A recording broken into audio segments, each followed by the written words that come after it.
In early 1959, an expedition of Russian hikers set off into the bitter cold Ural Mountains. They never sent the telegram of their return. What search parties found was a confusing and unbelievable scene. All 9 hikers' bodies were found outside in the snow. Their tent was ripped open from the inside. Many were found underdressed and without shoes. Some hikers even had massive injuries that could not be explained. What caused this tragedy that ended the lives of 9 very experienced hikers?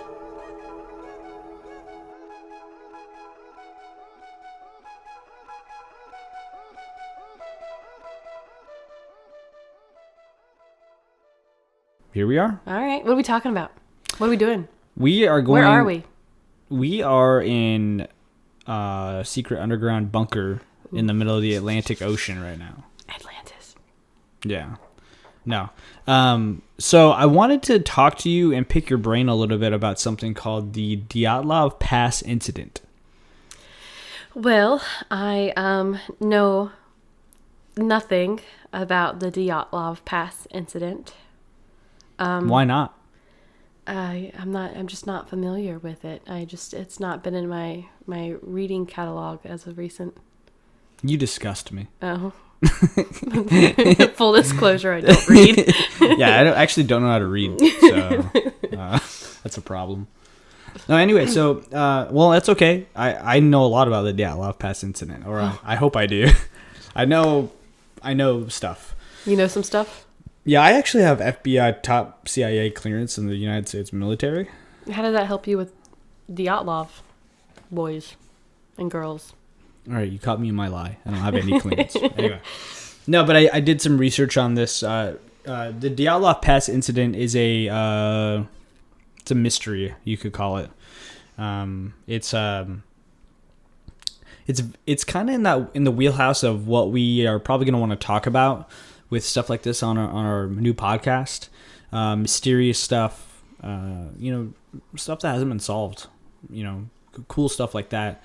And this is one of those topics that I feel like I can't get enough of.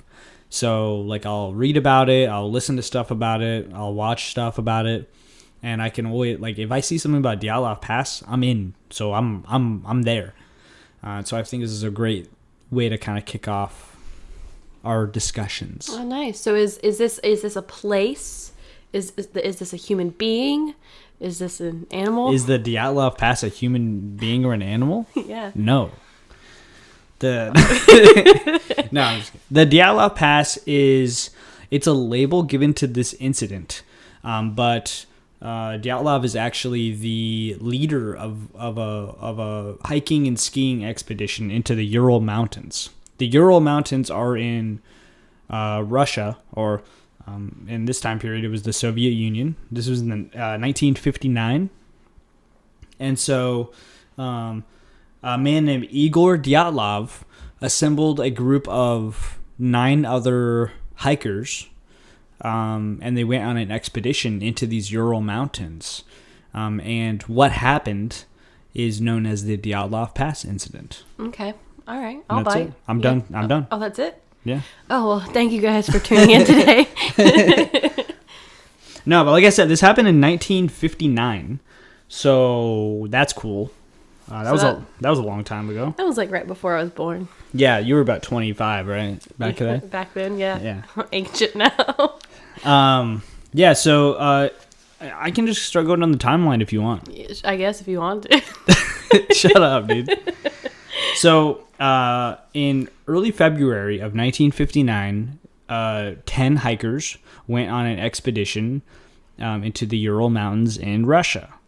A guy named Igor Dyatlov, for a sports club or something to do with his university or something like that, they wanted to increase their proficiency at hiking and skiing, and so they are tackling this expedition, and they're actually trying to increase their grade and skill level. Trying to get 100? 99? No. You're trying to get all 99s? Yeah. A little RuneScape reference from Leanne there. Cool. No, so Russian, or at least at this point, Russian Russia had like a grading system for how skilled you were on stuff that pertained to hiking and skiing in the mountains. And all of these people were grade 2. So they were experts at what they were doing. They were doing this expedition to get to grade 3. Grade 2, it's kind of confusing. I probably read this like 8 times, and I don't really know what it means still. But this is quote what grade 2 means. Grade 2 is an ascent of more than 500 meters on a peak between 2,000 to 6,000 meters, or traverses at this height on rocks, snow, or ice, with rock pitches up to 2, and or snow and ice sections up to 100 meters of 2. All right. That's referring to features and obstacles in a expedition, basically. All right. Grade 3 is significantly more advanced. It's basically, it says on a peak of 2,000 to 6,000 meters. It's higher than that. So we're talking about just more extreme environment. Everest? Not Mount Everest. Mount Everest is in the Himalayas, the Himalayan salt. Yes. I'm gonna let you. Dubai. Yes, the Himalayan mountains are in Dubai. Yes. No. Oh, that's gonna bother me. That's location. It's somewhere over there. It's in like Bangladesh. Yeah, something like or that. Something like that. Nepal. That's what it is. Nepal. I'm so smart. So. Yeah. Anyway, so yeah, they're trying to get to grade 3, and this big expedition is what is how they're going to get to grade 3 in hiking and skiing. Can I tell you something? Yeah. I myself am a grade 3er. Where would you be? Where do you think we would grade you? First of all, I don't think you're grade 3 at all. I am highly proficient. You're like grade -8.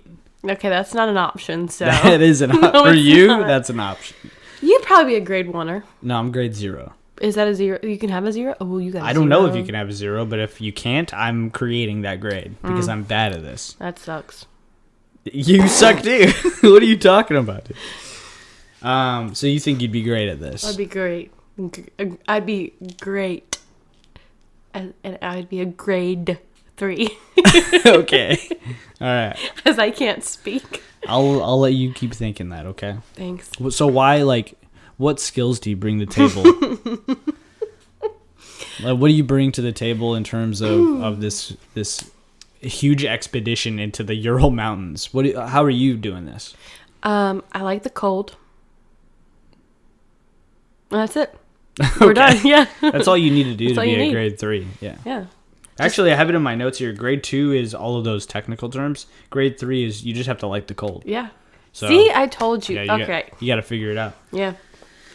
Anyway, so they assembled, or Igor Dyatlov assembled these other hikers, and so they headed off to do their expedition. They traveled to a remote village called Vizhai. Vizhai. I don't know what you're doing there, but don't do that. It's fun to say. Vizhai. Vizhai, and it's the northernmost inhabited village in the area that they're going. So it's the last stop. After this place, you're on your own. There ain't nobody. There ain't no one. There actually is indigenous people that do live in the Ural Mountains. Oh. We'll talk about them a little bit later. Oh, so there is someone. And me, because I'm grade 3. No, you're nothing. So yeah, their mission is I guess their destination was to get to the upper streams of the Lazva River, which is like really, really, really north. It's like pretty far away. I looked up the Lazva River on Wikipedia. I had no idea what I was looking at. So was it a river? Yeah. Yeah. Okay. Cool. So they traveled to this remote village named Vizhai, and that was on January 26th. So end of January, they're getting ready to go on their big expedition. And January 7th, they bounce. They're going.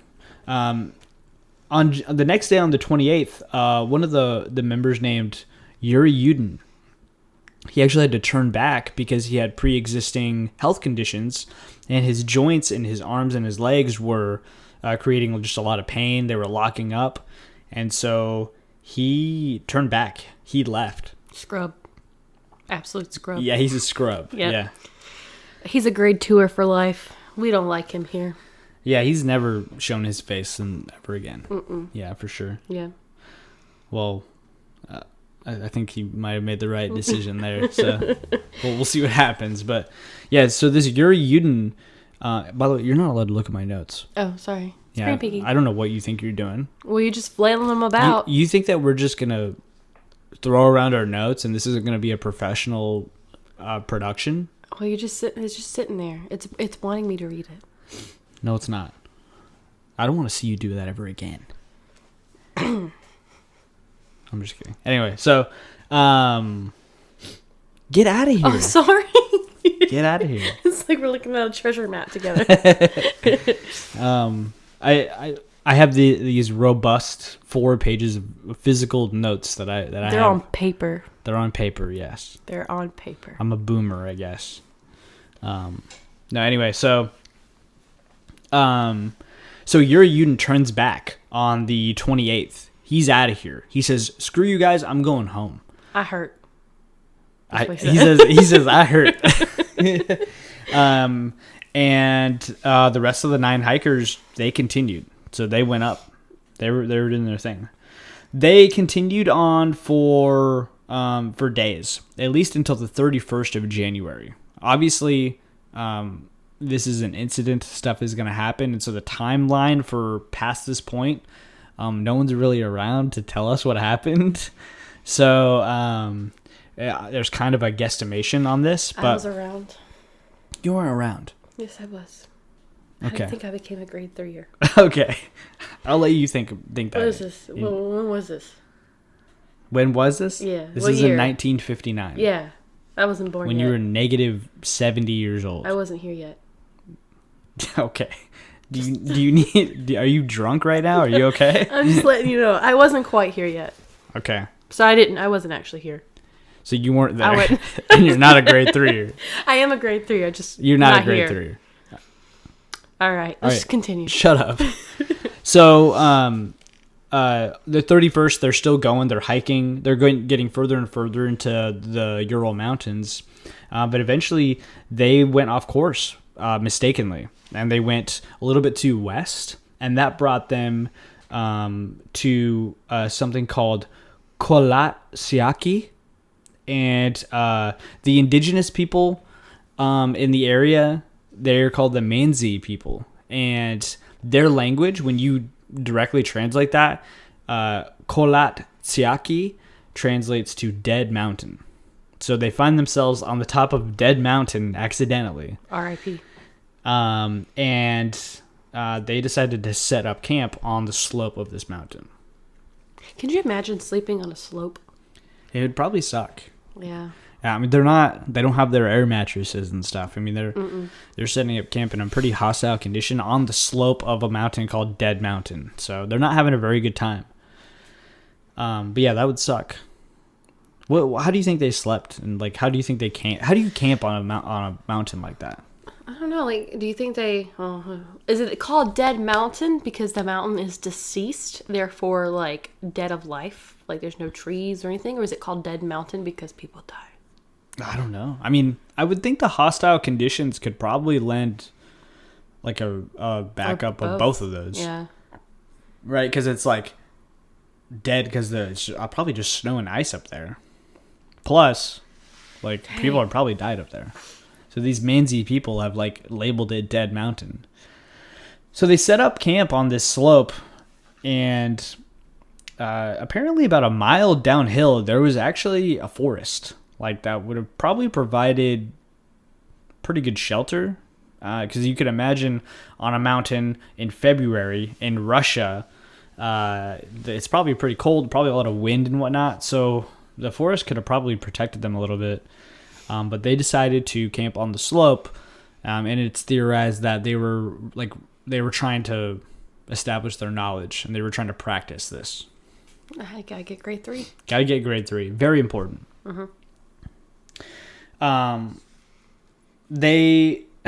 put up my notes here. I said maybe it was late in the night. Like, why wouldn't you double back down to camp in the forest? But it kind of makes sense to me that they would they would like camp on the slope to like because they made progress. Yeah, to at least try. And if you succeed, you can say you did it. Yeah, if you don't succeed, you die. Yeah, great.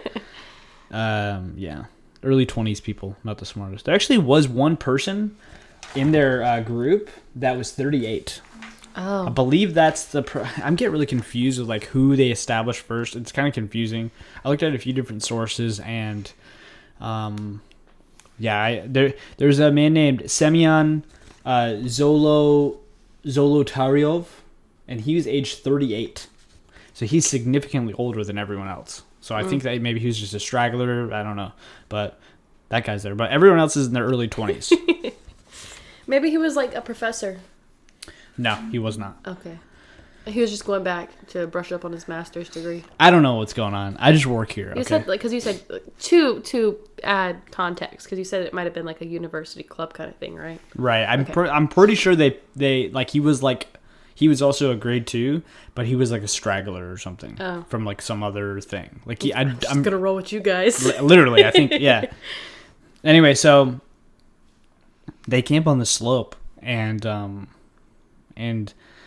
their expected like arrival time. Dyatlov said he was going to send a telegram by I think the 12th of February, but like he was talking to his team and whatnot. And Yuri, what was my man's name? Yuri Yudin, the guy that turned back. He was obviously he's a really good source because he was talking to the team up until he backed out, and so he said that Dyatlov was like, "Yeah, I mean it's a big expedition. We might be a few days late. Yada yada yada." So he was expected to send a telegram back to his club on the 12th, and he didn't. How do you send a telegram? Like when you're done, like when you get back into town. Oh, right? Okay, I got you. So the 12th. So this incident happened on the 1st of February. Gotcha. On the 12th, that's like 11 days for them to get out of there. I'm assuming that's what they were gonna do. Okay. He was gonna send a telegram like, "Yeah, we made it. It was so fun. We camped on Dead Mountain. We're grade 3ers. We're grade 3ers." But they never got a telegram on the 12th, and so but like Yuri Yudin said, it's a big expedition. It's not uncommon for a couple of days to go by because you ran behind and whatnot. You have like extra food and whatnot. It's not that big of a deal. You like the sights you see on Dead Mountain? Maybe. Beautiful. I mean, if I went camping and I said I was going to be back on a certain day, but it was like a big trip and I didn't contact you that day, do you think you would freak out? No. Okay. No. I would freak out if I didn't hear from you a day sooner. That doesn't even make any sense. I gotta know. Are you okay? Are you alive? Because we got a podcast to do. I gotta know. Well, it's a different time, right? Because this is the 50s. And so, obviously, no GPS or cell phones or anything like that. So no texting your boys. You can't really communicate instantly anyway. So I wonder if people were just used to, like, oh, I'll hear from them when I hear from them. That kind of deal. Talk about one hell of a waiting game. By the 20th of February, family members started to get concerned. I mean, they're talking about it's been over a week since they were supposed to be back, and they've heard nothing. So family members started. We got to start searching. We got to do search parties. And who's grade 3? Well, you obviously need some really skilled people, and so they started like teachers and professors and stuff started volunteering, and eventually the Army got involved. Oh, snap. And so they were using like helicopters and airplanes and stuff. I was reading. Oh, wow. Because it's very difficult terrain. And you got to think, this is February. Like, it gets cold. I'm not going to like talk about where we live, but we live in a pretty warm place. And it gets kind of cold in February. So a little nipply. A little chilly lily. So yeah, there's a big search. And they try to find this expedition. So that's cool. Well, on the 26th of February, so a week after the search started, they found a tent on Dead Mountain. Oh, no. And so they set up that tent on the 1st of February. This is 25 days later. That tent is still there. So it's obviously not a good sign for the people that are searching for these folks. I'm going to explain kind of what was found, and Okay. I'm going to get your thoughts on each thing. Okay. The tent was all messed up, but everyone's clothes and belongings were still there. Okay. So like shoes, like stuff, common sense things that they should have on them was still in the tent. The tent was like, sorry, if you hear a dog, it's a dog. What's a dog? They exist. Bark, bark. We're gonna solve that problem soon. We're gonna buy a soundproof glass box to put our dog in. Dog to a free home. Anyway, so they found this tent. It was all messed up, covered in snow, but it like wasn't like collapsed. It was still like set up. So that's interesting. The tent was cut open from the inside. Okay. So from the inside out, it was cut, or I saw some people refer to it ripped open from the inside. From the inside. So like modern day tents, you got a zipper boy action. Right. I doubt they had a zipper boy action. So what did you do? Just like stand in there, throw a sheet up, sit on it? No, I mean, you got to think like you don't really go camping, so you don't understand. I'm a grade 3-er. Like you set up a tarp, and you can like set up tents. Weren't always these nylon kits that you do. Like you have like ridge poles and stuff that you set up, and you put your tent on it like that, and it's like a piece of fabric that fits on a frame. Well, how would you get in? You tip your tent over? Maybe there's like buttons, or I don't know, dude. Oh. Maybe there's flaps and you like tie them or something. I'm not that's a tent. true. I'm not a tent guy. But an area that wasn't supposed to open was ripped or cut open from the inside. Okay. They could tell that. There was 9 sets of footprints that were found, and none of them had shoes on. None of them. Some had socks on, but some were obviously barefoot. That's pretty interesting.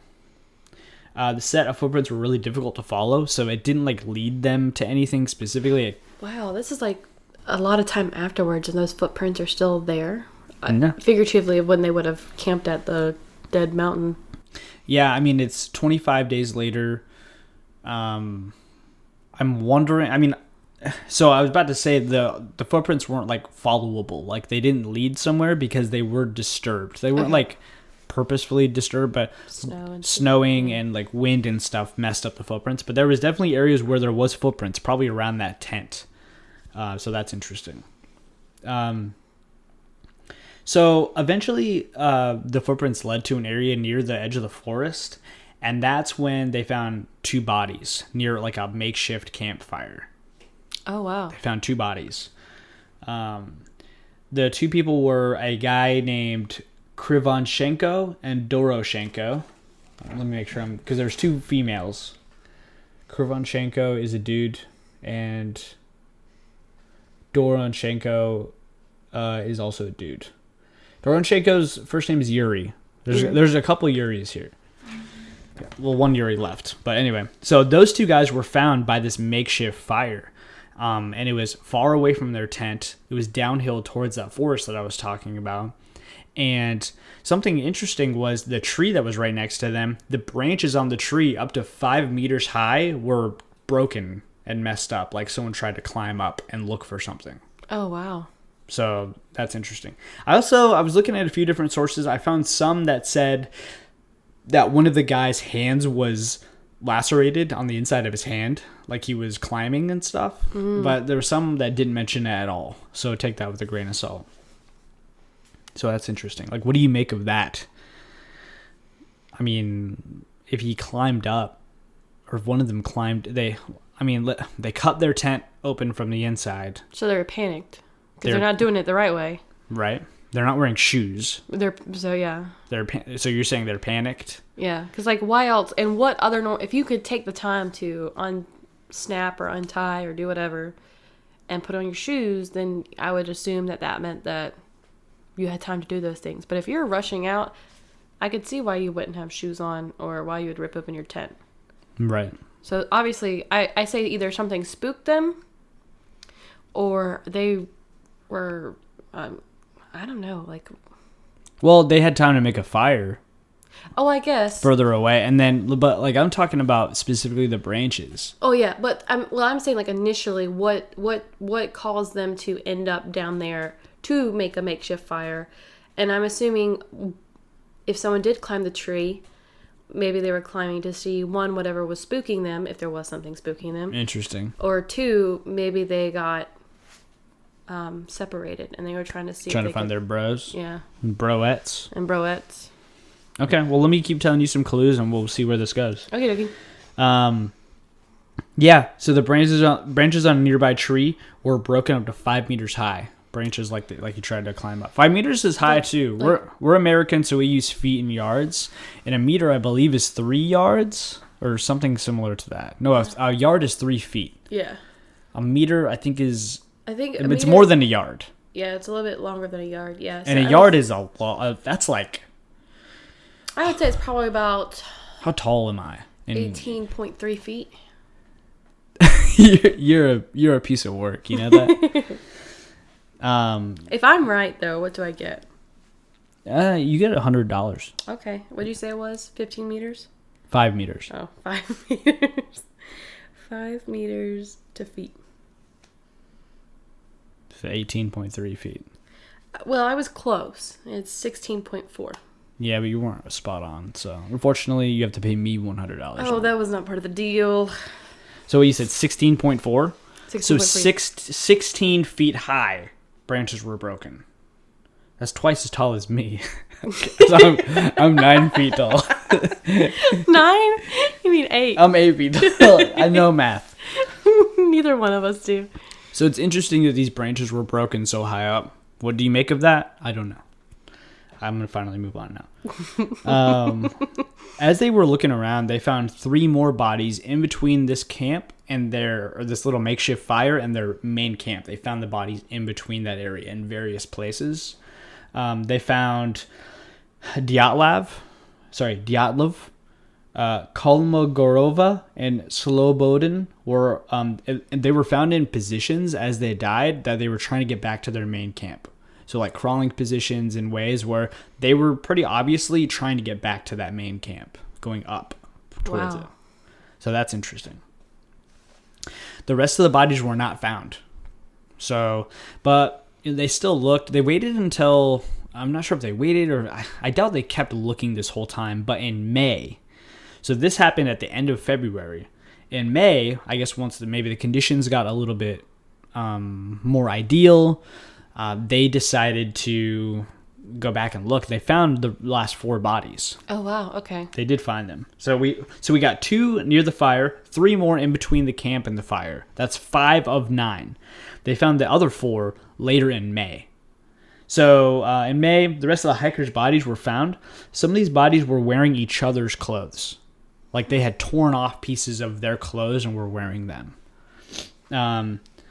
It's a lot of people were like, there's a lot of investigators involved, and they were saying it was like a scene like they took the bodies off their dead body. Or sorry, they took the clothes off of this guy died, I'm going to take his clothes kind of situation. Okay. And then they kept going. Yeah. So that's interesting. A lot of weird stuff going on here.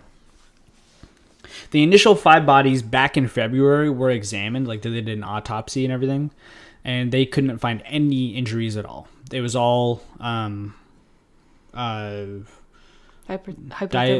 Diagnosed. I don't know the right word I'm trying to go for, but yeah, it was hypothermia. That was the cause of death for all of the 5 initial ones that they found near the fire and they found crawling back to camp. So cause of death, essentially. Cause of death was hypothermia. However, once the remaining 4 bodies were found, things got a little fishy because 3 of the 4 that they found in May they had serious injuries. One person had a serious skull fracture, like skull trauma, and 2 other people had like chest trauma and damage. And this was pre-death. It wasn't like something had happened after they died. Yeah, it's pre-death. Yep. I'm not sure how they can figure that out. I'm sure you have to go to college for that and stuff. But you might have to know something. You might have to be educated. But there's obviously signs that, like, if someone burns alive, there's smoke in their lungs. Right, yeah. So there's signs, and I think that they detected these signs. I wish I had more information on that. I don't. I'm sorry. It's all right. I'll forgive you. According to officials, the force required to cause these injuries is similar to a car crash. Oh, wow. And on top of that, these, like the skull fracture, for example, there was no outside wound that correlated to their skull fracture. So if I cracked you on your head right now and cracked your skull, you would obviously have a cut on your scalp of where I cracked you. Right. And in comparison to their internal bone injuries, there was no external injury at all that correlated to that. It was just only an internal injury.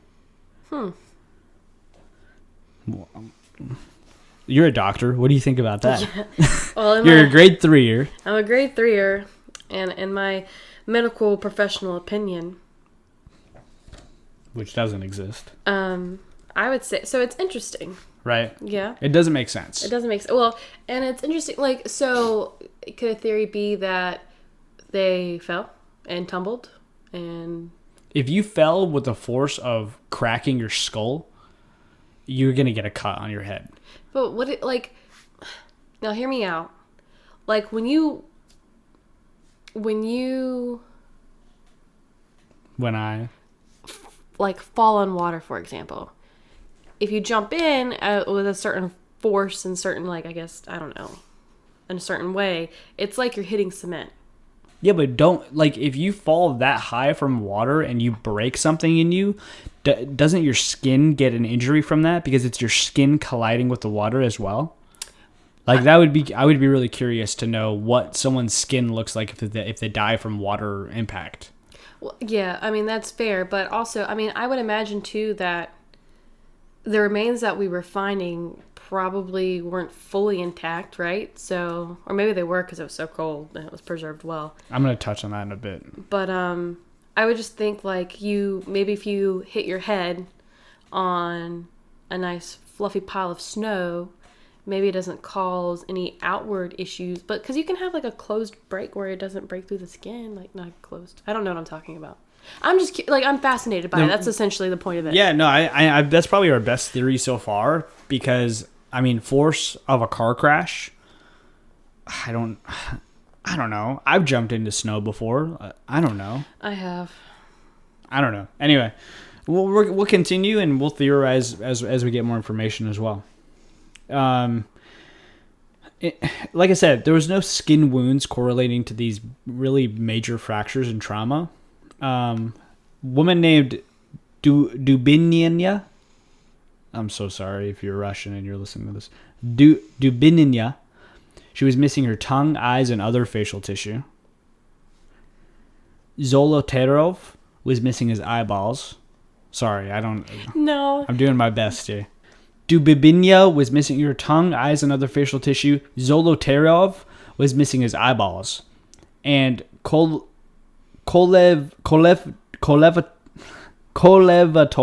was missing his eyebrows. Eyebrows.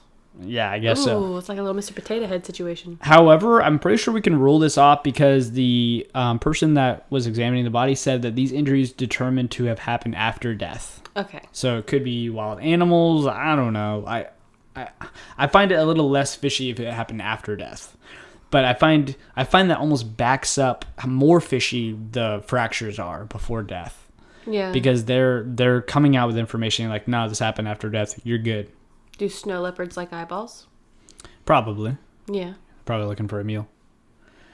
So that's kind of where we're at. I compiled a little, I literally labeled this on my notes, interesting tidbits. All right. So everyone was partially dressed. Some were found with only one shoe or one sock. So not only were they not wearing shoes, but some were found with like only one on.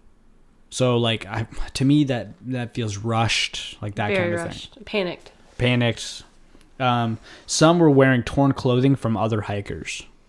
Another one, tent was ripped open from the inside. We touched on that. There was no other footprints other than the group. And so this led to kind of talking about the theory of maybe the local, sorry, I have to remind myself of what their name was, the indigenous people in the area in the Ural Mountains were the Mansi people. I had to stall there for a second. The Mansi people, there was a theory that like this expedition was encroaching on their territory, and so they attacked this group and killed them. Be like, hey, get the fuck out of our territory. Get the hell out of here. Go join Yuri Yudin, another grade 2er over there. and stay out of our turf. But the lack of other footprints show that's not what happened. There's no way that you could be attacked like that and the other person doesn't leave footprints. Like, you can tell when someone chases someone. You can tell the footprints. So someone was airbound? Someone was airbound? Yeah. Is that even a word? Airbound? Yeah, airbound's a word. Define it. Airbound. It's a dog. I mean... That's Airbud. What's wrong with you? All right, Airbud. There was no other footprints, like I said. They all died 6 to 8 hours after their final meal. Just a fact, I guess. I don't know. It's interesting. So, like, 6 to 8 hours before this happened, they ate a meal. All right. Everything was good probably then. Yeah. Some of the victims were missing eyes, tongue. I touched on that.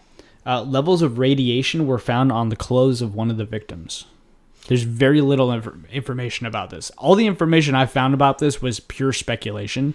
Interesting. And I didn't really want to put anything like super concrete in here, but there's a lot of thrown around the radiation talk, and I just wanted to kind of pull it back in. There was some levels of radiation found on someone's clothing. I don't know who though. I cannot get to the bottom of that. It was a mess. That is interesting, because I've recently just kind of scrolling through my YouTubes, have kind of learned and realized just how potent radiation poison can be. Poisoning, like, you just touch it and then that's it, you're done. Yeah, and radiation, the thing is, like, I don't really see, like, based on, I feel like it'd be pretty, especially in like the late 50s, in that era, I feel like it'd be pretty easy for them to diagnose radiation sickness as a cause of death. Perhaps, I don't know. And like, what does that have to do with a fractured skull? Like, I don't know what to make of that. But there was, I guess, higher than normal levels of radiation detected in someone's clothing. I don't know. Maybe one of them like did a side job at a power plant or something. That could be a thing. Who knows? The force of the injuries could not have been done by other humans.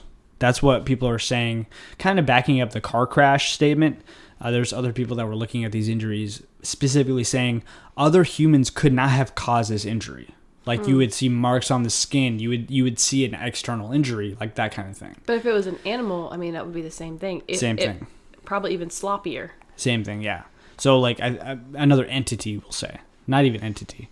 And that kind of backs up the indigenous Mansi people didn't kill them.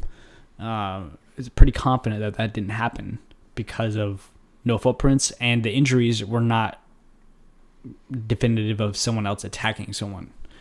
So, the official conclusion of why all these people died, the official conclusion to this day, I believe, is a compelling natural force. That is the reason that this happened. After the official investigation. So that's where we're at right now. I have some theories. I don't know if you want to talk about any of the evidence before we get into theories. Well, I was kind of screen peeking at your notes, and it was a theory that I had in the beginning when you were talking about, like, well, when I was talking about them leaving, like, panickedly. Here, before you, can I just list off the theories? Sure, yeah. Or do you want to list off the theories and give, like, what we think about them, or do you just want to throw out what theory we think happened? I think maybe... What do you want to do? Kind of maybe we'll throw out what we think what happened, and then we'll go through the list. Okay. So... Oh, well, that kind of contradicts what I was trying to do here, but... Yeah, well, do whatever you want. It's fine. I'm curious to hear your thoughts on this. I've given you all the evidence. I've kind of given you all the information that I have. There's more that you could dig into, but you kind of have a good picture on what happened now. Yeah. And then seeing, and I was... It's okay. I was thinking about an avalanche being a possibility. The only reason I say... I mean, I'll let you finish. The only reason I'm going to say no on the avalanche is because the way the tent was found, I think I saw a photo of the tent, and if there's no way it was an avalanche. Right. An avalanche would have taken that tent out. And that's what, like, I was thinking, well, they were panicked, so maybe they heard rumblings and thought it was an avalanche. Right. But why would there be 3 bodies trying to go back to the camp? It's so... Sorry, I'll let you finish. And so it's like, okay, these two people made a makeshift fire because obviously it was cold and they weren't wearing shoes. So I imagine they were freezing. Right. And then one guy was probably climbing up, probably to see like, what the heck is even going on here? And then the people that were climbing back were like, oh, it wasn't an avalanche. But it doesn't explain how they got their injuries. Because they were climbing back with those injuries. The 3 that were found climbing back, they were hypothermia. The 4 that were found in May were like in a river pretty far away. So who knows where they were when they died. Yeah. Because kind of the same evidence of them missing their eyes and missing their tongue. It's probably animal disturbance, that kind of thing. For sure. And so those people that had the injuries, I mean, their injuries happened before they died. But like that's their cause of death is trauma to the skull and trauma to their chest. So maybe it was an avalanche that maybe this is obviously pure speculation, but it wasn't close enough to like hit their tent, but it was close enough to where in running for it, maybe these group of people got caught up in it, and that's why they were kind of washed in a different direction. And the force of snow hitting you maybe didn't cause any outward problems, but caused inward trauma. But it still doesn't make sense because why did it only impact 4 versus the others? Like, what kind of separation happened there that it took out half your team? I'm curious of how soon you can hear a avalanche because you obviously have time to cut out of your tent and run away. Like an earthquake sensation, maybe? Like, the ground's rumbling. Should we be concerned? We're on the slope. How alert are you as a hiker where you're camping on the side of a mountaintop and you feel rumbling, you immediately don't put on shoes, you cut out your tent? I'm just curious, is that really a thing? That's fair. And you gotta think about that, like their need to, what would seem and be in panic, leave with no shoes. Yeah. Or not fully shoed, socked or shoed. So whatever, I couldn't, even if it was an animal, like I would think that your first bet would be to stay in the tent. I don't know. I don't know. All right. What if it's they hear a bear outside and it's like knocking on the tent. They bolt. Maybe one of them screams, causes an avalanche and knocks out the rest. And the bear is like, fuck this. I'm out of here. Now, I'm just said that. I do not believe that at all. There's no way. That's one heck of a scream. Yeah. I don't know. It's interesting though. I mean, so avalanche combination or some avalanche interestingness. That would be. That's your vote? I mean, it's not my vote, but it's definitely one that I was first thinking of when you started talking. I was like, they're panicked and nobody was eaten alive. Then perhaps it was an avalanche. Okay. Not a wild animal. Well, let me read through the theories, and we're gonna see if you want to revisit that. Okay. Okay. All right. Because we've kind of agreed as we talked about making a podcast in these mysterious situations. Like you didn't know anything about the Dyatlov Pass incident, but you did know we were going to be talking about mysteries, and I know we talked about putting a theory out there. Right. Yeah. And I do want to put a theory out there, but I don't know what to pick. Right now, in this moment that I'm talking to you right now, I have no clue what happened. But I'm going to read through the theories. I'm going to see if something materializes or see if I have I have a couple theories, but anyway. So avalanche, that's the big one. There's something called katabatic winds, which is when a high pressure system is on top of a mountain and gravity pulls the air down. It's been recorded that you can actually have hurricane force winds from this. So I guess the theory here is that they're in their tent and they feel hurricane force winds, and maybe they, I don't know. They're like, we got to get out of here. Let's go. I don't know. Maybe they thought it was an avalanche and then they froze to death outside, and maybe the winds like through some, I don't know. But you would think though with the wind, because I've heard something similar. There's like wind, and I don't know if it's that, but like when you are, now do not quote me for anything. All right, I'm not quoting you for anything. But in the Arctic, somewhere obviously further north, there's winds that could easily get upwards of like 300 miles per hour. 300 miles per hour? I think, do not quote me. There's no way that's real. But I forget what it's called, but it's like the way the air currents are hitting and moving and shifting. It's polar vortexes. Yeah. That sounds right. Yeah. Or something like that. No, that could be an exaggeration. It may not be that fast, but there are some powerful winds that can occur because of the way between the environment and the location and everything just adds up to the perfect storm of it just being insanely dangerously windy. Right. So, I mean, I don't know if that's the same thing. Sounds similar. But you would still think then we would have a lot of disturbance with the tent. We would have disturbance with the footprints. Right. If it's a hurricane force wind, how is that tent chilling there? Yeah. I don't know. I'm gonna vote no on that one. That's a hard pass with me. I'm gonna hard pass avalanche as well. Okay, yeah. I don't think there's. I mean, you feel free to disagree with me. It's no problem. But I'm voting no on avalanche and no on katabatic winds. Infrasound. I don't know if you know anything about this, but infrasound is the definition of it is sound below our lower limit of hearing. Mm-hmm. So it's sound that happens, but we can't hear it.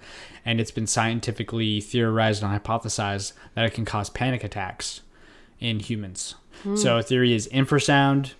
They were hearing infrasound based on some source, maybe Soviet Union military tests or something. We're going to get into a little bit of that too. But infrasound causing them to panic, cut out of their tent, I guess without their shoes. Most of them die from hypothermia. Some of them fall and like crack their heads open. I don't know. Without actually cracking their head open. Right. Yeah. I don't know. It's hard for me to buy that. The pre-death injuries is the nook in my craw. If that's not a thing. I'm sorry. The nook in my craw. What's a craw? A craw is like a crawdaddy. It's like your pants. Are you a crawdaddy? All right, stop. What's a nook? A nook is like a small place. A nook in your crawdaddy.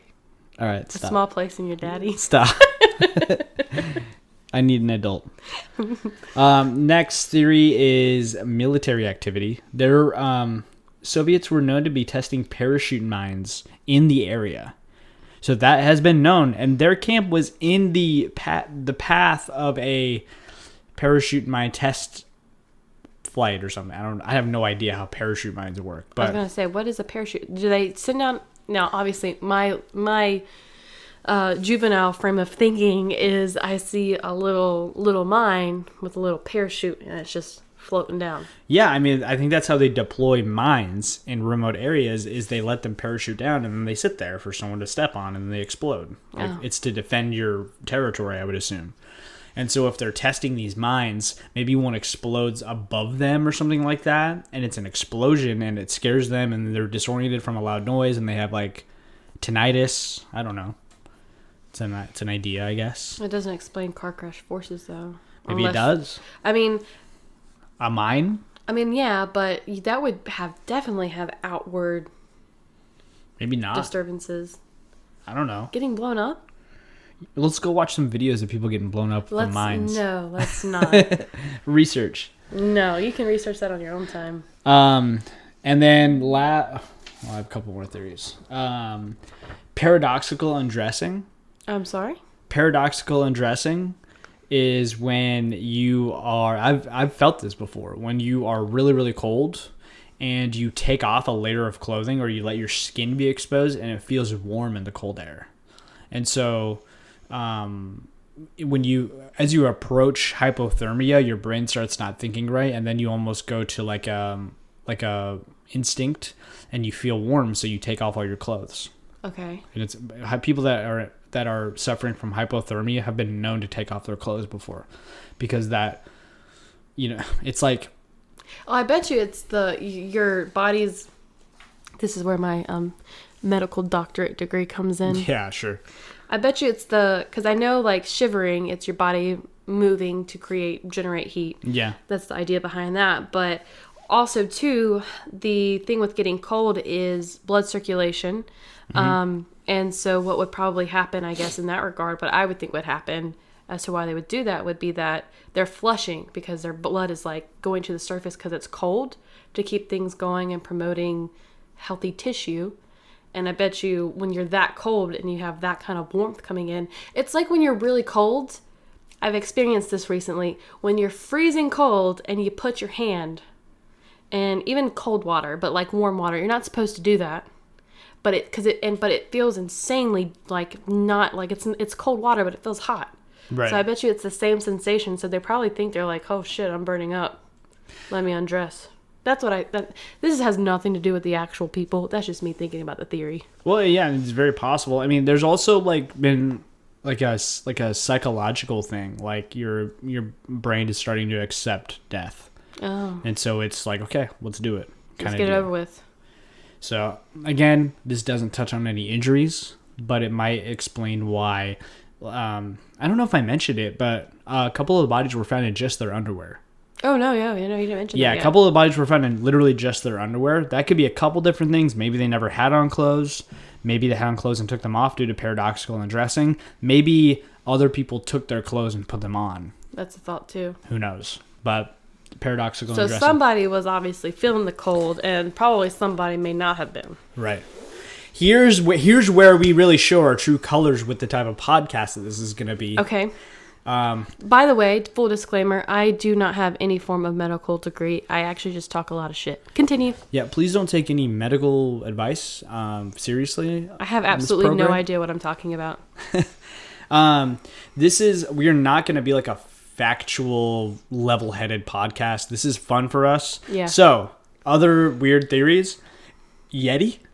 Which is the swamp man of the cold areas, isn't it? Swamp man. It's Swamp. No, don't say it. I got it. Bigfoot. Yes. Yeah. It's like the Bigfoot of like the Himalayas. Yeah. One could assume that there would be a regional equivalent in these remote Russian mountains, and that would explain the injuries. Yeah. Maybe a huge ass Yeti monster running at you or throwing you or something. And he just covered his little tracks. Or his big tracks. His big feet. Maybe. I don't know. Or maybe his feet are so big that they don't look like feet indentions. They just look like little snowbanks have happened. Maybe. Big guy. I don't know. The footprints is definitely a good nook in my craw with that theory. So, Yeti maybe. Who knows? I gotta throw out this one. Aliens. Aliens. You do love you some aliens. I mean, that's a theory. Right? Like, let's suspend our disbelief. Let's assume aliens exist and abduct people. Who knows, like, if you, like, Dyatlov peeks out the tent, sees a fucking spaceship hovering above them, that would cause panic. That explains that. They're undressed. They're running away from a spaceship at this point. They're like, what the hell is going on? Tractor beam tracks up one dude, drops his ass because he's a pussy. I don't know why I'm verbally abusing these people that are passed away. Bless their hearts, by the way. They were almost grade 3ers. They were not scared, okay? They deserve more respect than exactly. This. No, but, that would explain why they would run out of their tent. And then who knows what kind of alien weaponry or maybe aliens got spooked by them and attacked them, and who knows? Well, I mean, it's not like they peeked out and they were like, well, let me finish unzipping. They had to have heard something for them to want to cut out. Because if they could peek out, that meant that they had their thing undone already. What if the tent has an opening facing like the north side of the mountain or whatever, and that's where the thing is? So they want to go about the opposite. So they were side. trying to sneak out. That's a fair point. I don't know. What if the bodies, they weren't found, not because they weren't there, but because they were borrowed and then brought back and dumped in the riverbed? Dude. Yeah. Bro. And that's why I'm telling you, somebody in this scenario likes some eyeballs and eyebrows. Maybe. Who knows? And tongue. Aliens is an interesting theory for sure. We're definitely going to be touching on, like, we might do an episode or two on like UFO abductions or something like that, because I'm very, very fascinated with stuff like that. I wish you would get abducted. Just for educational purposes. For science. That was kind of mean. I'm just kidding. Right. And the last thing I wrote down was ghosts. Ghosts. Right? Why not? So maybe they got spooked by a ghost and... The ghost of the Ural Mountains. I mean, it could be like a... Is it Yuri? No, that's Ural. Ural. Yeah, Yuri's our grade 2 guy. Yeah. There was actually another guy named Yuri too. There was actually one guy with the nickname Yuri as well. Oh. That's a very popular name, Yuri. I guess Yuri was a good 50s Yuri name. in the Ural Mountains. It was kind of like Billy. Billy. For Americans. Yeah. I don't know if Billy was popular in the 50s. But ghosts, like, it could be like my theory with this is like almost looking at like an indigenous spirit, like the Mansi people, like maybe like an indigenous force or something like that, like a natural force, like a protective, you know what I'm trying to say? Yeah, something like that. That's what I say with ghosts. I'm not talking about like. So the living conditions, this is kind of going off the mark a little bit, but what are the living conditions for like these Mansi people? I have no idea. Is it Mansi? It's probably like Mansi.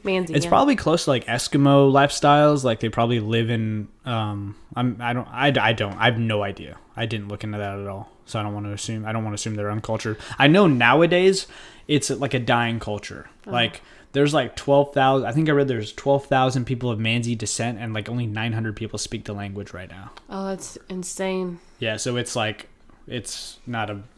I mean, can you blame them? Like, that place sounds like a hellhole. Oh. Sounds very remote, very scary. But at this time, I guess there was a healthy population of Mansi peoples.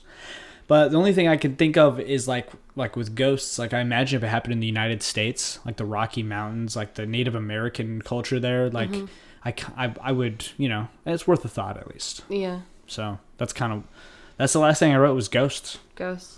So, I know it's silly, but I don't know. So what's your, kind of to seal the deal here, what is your best theory? It doesn't have to explain every single piece. Right. But what do you feel like, well, based off what I can, like, just best guess, I guess.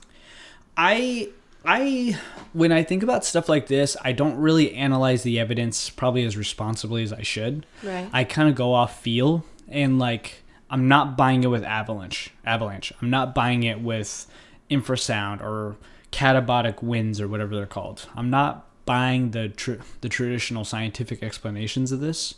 It just doesn't make sense to me. It doesn't sit right with me, in my opinion. And so, I mean, with the other extraordinary theories that we put out there, I mean, it's kind of like a shot in the dark. I think that something mysterious happened up there that no one will ever know. I'm leaning towards Russian military experiments. Maybe they accidentally tested like the parachute mines or something and then went there and like killed them or something like that. Because they're like, hey, they can't find out about this. There's a whole other angle to this of like kind of a sketchy investigation, which is why when I was talking about the first 5 that were found, they were all diagnosed with hypothermia. The next 4 found in May, like it was a sketchy investigation kind of deal. And so there's talk of corruption and stuff. I didn't really want to get into that because it adds a whole nother layer to the onion that I wasn't ready to research. But I'm kind of leaning towards like a military thing or like something really, really extraordinary, like aliens or something like that.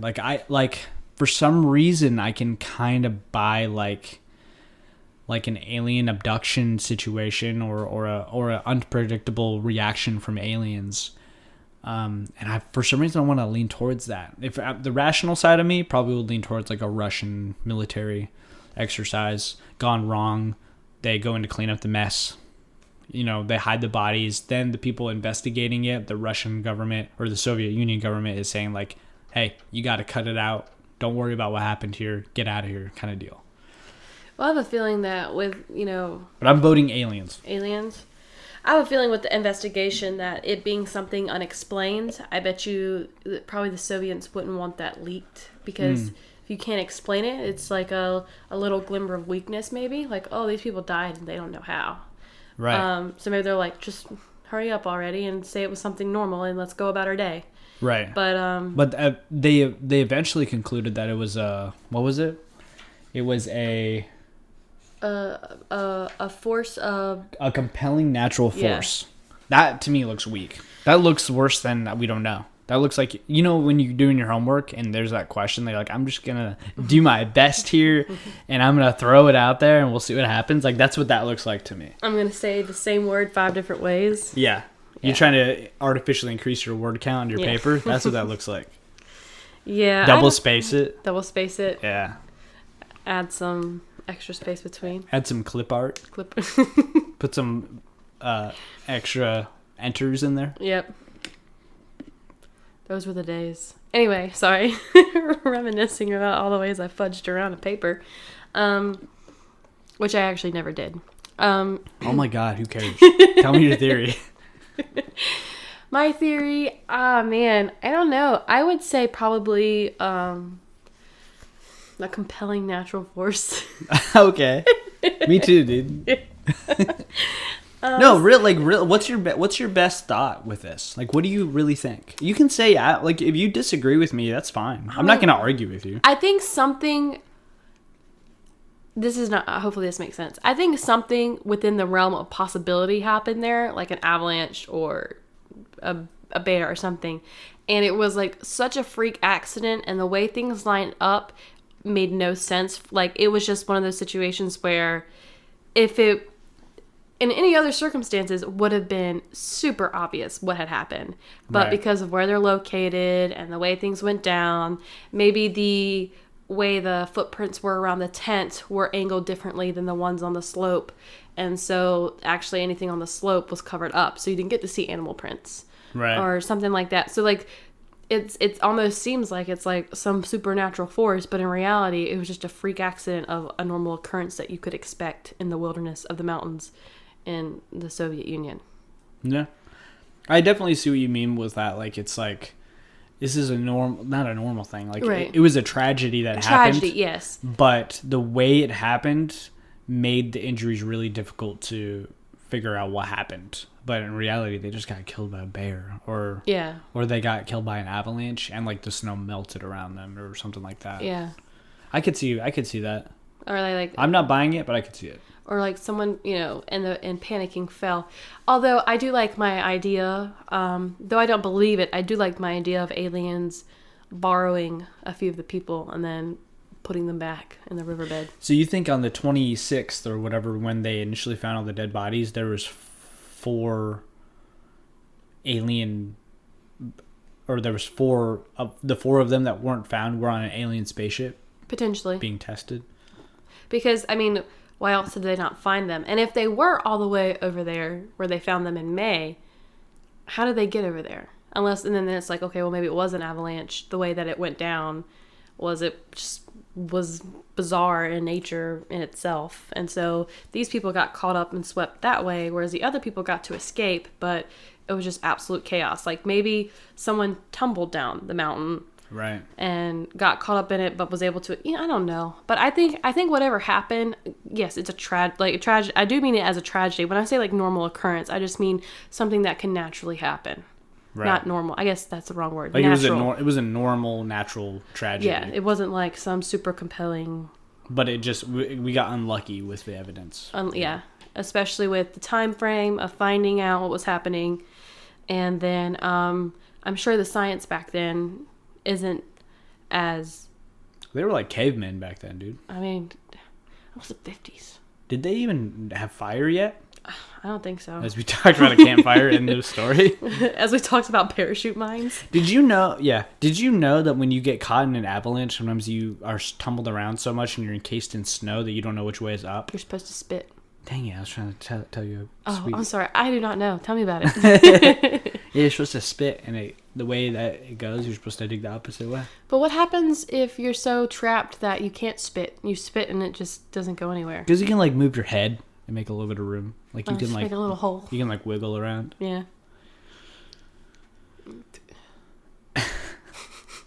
Leanne is doing a demonstration right now. So you're going for like, I need an answer though. You can't just like. I think something. Like something that natural. I get what you're saying, but what? Give me what happened. I said aliens. The aliens surprised them and killed their asses. Or the Russian or the Soviet Union government did. I say a weird avalanche happenstance happened. Okay. And half of them got the unfortunate situation where they were taken off.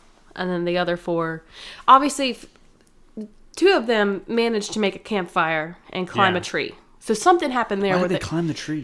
I think they were trying to figure out either where their people were or whatever was after them. Was it still after them?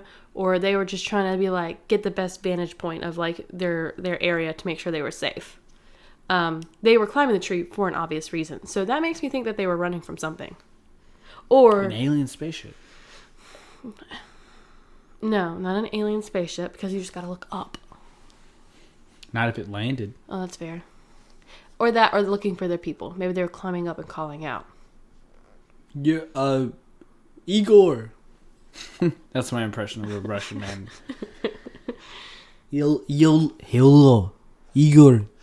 I can't yell in that accent, though. That was horrible. I probably just offended anyone who ever listened to this. Yeah. All right, well. So, avalanche-related circumstances that made it hard to research. And then I'm going aliens. Military combo. And don't be surprised when you do listen to this podcast if this is kind of how things pan out. Steven here does take a more, I would say, like supernatural or mysterious approach, whereas I like to be a little bit more practical and like I'm more of the skeptic in most of these scenarios because I think differently in a way than Steven does. Not to say that he's wrong or anything like that. It's just we have two different dynamics of how we like to interpret evidence and what we would think like, oh, this could reasonably happen. Yeah, I'm a fun person. And Leanne is she's about as exciting as watching molasses roll up a hill in January. So, I mean, that's quite a sight to see. All right. What are your last thoughts about the Dyatlov Pass incident? Do you have any like questions or anything? I mean, obviously the biggest question is what the actual hell happened, but I agree. These things like that to be fly or whatever native flying species would be around at that time on the wall or the rock or what have you, to kind of just know, like, to see it go down, like what happened and like see it happen, like what was in the minds of these people as they took their last breath. There's so many. It's a great segue to talk about future stuff. There's so many different mysteries that I've looked into that is my final thoughts on it as well. If I could just ask an omnipotent entity what actually happened, just give me the truth, man, I would just love to know. Or I would just love to, like, what if something did see that and like they just know what happened? Or like you're saying, what were these people thinking as they passed away? You know what I mean? And so I think it's really interesting, like when you don't have an answer, when no one knows the answer, it's like kind of like a lonely, empty feeling, but it's a very addicting feeling in my opinion. So that's why I want to talk about stuff like this. Yeah. I mean, the Roswell case in New Mexico. What the heck is Bigfoot? What are ghosts? What happened to certain missing people that are gone now? There's so many different things that I want to know, that I think is just fun to talk about. I'm excited to talk about them with you. I'm excited too. I can't wait to see what the next thing you bring to me is. I think the next episode we're going to talk about poop. Oh. I'm just yeah, that'll probably be about a 45-minute. All right. Any last words for the Dyatlov Pass incident? No, man. Rest in peace. 9 people who died on that mountain. Did you know that the guy who, I probably should have told you this already, the guy, Yuri... Yeah, the dude that made it. He lived until 2013. I wonder what his thoughts were. I bet you he probably documented it somewhere. He probably has survivor's guilt. I can't imagine. Like, his joints really bailed him out of that one. Like, yeah. I say that. Enjoy being a level 2, you imbecile. I mean, you didn't have the courage to face death with your peers, and now look at you. You're a level 2. Get out of here. I know, man. But no, rest in peace to that guy too. Yeah, he's dead. There was a reason. It wasn't his time yet, for obviously. But man, I wonder what his thoughts were. I bet you it tortures him even more than the rest of us. Gosh. Well, I don't have anything more to say about it. Thanks for sitting down and talking to me about the Dyatlov Pass incident. Thank you for telling me about it. Obviously, I didn't really know much about it, so it was kind of cool to hear the story and speculate with you. Yeah, I appreciate your thoughts. Yeah, I appreciate your thoughts. Thanks, dude. You're welcome. All right, until our next conversation. Bye-bye. Goodbye.